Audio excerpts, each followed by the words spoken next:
Riposte contre la Covid-19, les efforts du gouvernement affaiblis par des comportements irresponsables.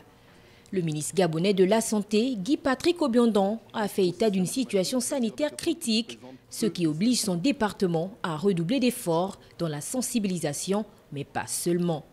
Les données sanitaires sur la pandémie de la Covid-19 dans notre pays sont inquiétantes au regard du nombre croissant du nombre de nouveaux cas. En effet, nous assistons à une reprise active de la circulation du virus dans la communauté.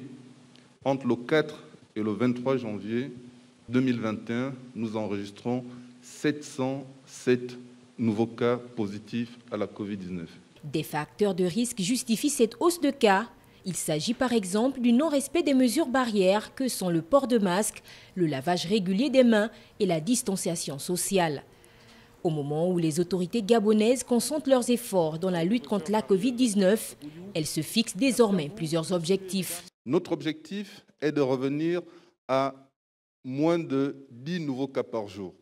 Si nous arrivons à atteindre cet objectif grâce à l'effort collectif, grâce à la prise de conscience collective, grâce à un engagement collectif et participatif, nous pourrons, à partir du mois de janvier, avec des mesures qui pourront être prises, faire fléchir la courbe évolutive de la pandémie. L'objectif est de freiner la survenue d'une seconde vague.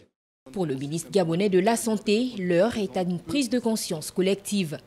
Alors que le pays compte plus de 158 cas actifs, la vulgarisation des tests rapides antigènes dans les hôpitaux, les centres de santé et les structures privées, la mise en place des unités de dépistage au sein des établissements scolaires, la poursuite du dépistage communautaire avec les unités mobiles dans les quartiers demeure une priorité.